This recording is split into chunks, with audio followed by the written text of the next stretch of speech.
आधी रात का वक्त है और पड़ोसी देश बांग्लादेश के गलियारों में सन्नाटा पसरा है। लेकिन दिल्ली के साउथ ब्लॉक में हलचल बहुत तेज हो गई है। क्या बांग्लादेश की नई सरकार अब भारत के सामने हाथ फैलाने पर मजबूर हो गई है या फिर ये एक बड़े कूटनीतिक बदलाव की शुरुआत है? दोस्तों, जिस पड़ोसी देश में कुछ महीनों पहले तक भारत विरोधी नारे लग रहे थे, वही अब अपनी डूबती नैया, अर्थव्यवस्था और अंधेरे में डूबते शहरों को बचाने के लिए हिंदुस्तान की तरफ उम्मीद भरी नजरों से देख रहा है। यह खबर आपको हैरान कर देगी कि आखिर क्यों ढाका ने अचानक अपनी दिशा बदल दी है और क्यों भारत की मदद के बिना उनका गुजारा मुमकिन नहीं है। दोस्तों, बांग्लादेश में सत्ता परिवर्तन के बाद पहली बार वहां की नई सरकार ने भारत के साथ बड़े स्तर पर संपर्क साधा है। बांग्लादेश के विदेश मंत्री खलीलुर रहमान आज 2 दिनों के दौरे पर भारत पहुंच रहे हैं। आप सोच भी नहीं सकते कि ये दौरा कितना महत्वपूर्ण है, क्योंकि बांग्लादेश इस वक्त एक बहुत बड़े संकट के मुहाने पर खड़ा है। खलीलुर रहमान का ये दौरा बहुत ही खास है, क्योंकि उनकी मुलाकात भारत के राष्ट्रीय सुरक्षा सलाहकार अजीत डोभाल से भी होने वाली है। इस मुलाकात का सबसे बड़ा एजेंडा है ऊर्जा संकट और ईंधन की सप्लाई।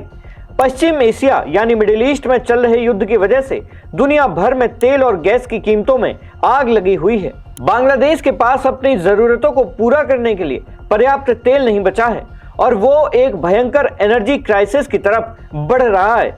वहां के पावर प्लांट बंद होने की कगार पर हैं और अगर वक्त रहते भारत ने मदद का हाथ नहीं बढ़ाया तो वहां का पूरा सिस्टम ठप हो सकता है। इसीलिए खलीलुर रहमान बुधवार को भारत के विदेश मंत्री एस जयशंकर के साथ विस्तार से बात करेंगे और संभावना है कि वो पेट्रोलियम मंत्री हरदीप सिंह पुरी से भी मिलेंगे, ताकि भारत से तेल और गैस की सप्लाई को सुनिश्चित किया जा सके।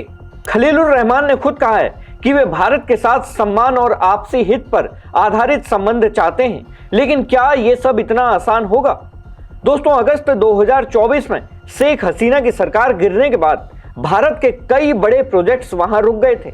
बॉर्डर पर सुरक्षा को लेकर चिंताएं बढ़ गई थी और आतंकवाद का खतरा भी मंडराने लगा था। इन सभी मुद्दों पर इस दौरे में गहराई से चर्चा हो सकती है, लेकिन सबसे महत्वपूर्ण बात है गंगा जल संधि का रिन्यूअल और नदियों के पानी का बंटवारा। ये एक ऐसा मुद्दा है जो सालों से लटका हुआ है और अब इसे सुलझाने की कोशिश की जाएगी। ये देखना वाकई दिलचस्प होगा कि क्या बांग्लादेश की नई सरकार पुरानी कड़वाहट को भुलाकर भारत के साथ एक नई शुरुआत कर पाती है। दोस्तों, आपका क्या मानना है? क्या भारत को बांग्लादेश की इस संकट की घड़ी में मदद करनी चाहिए या पहले अपनी सुरक्षा शर्तों को मनवाना चाहिए? अपनी राय हमें कमेंट बॉक्स में जरूर दें। ब्यूरो रिपोर्ट, सरकारी मंथन।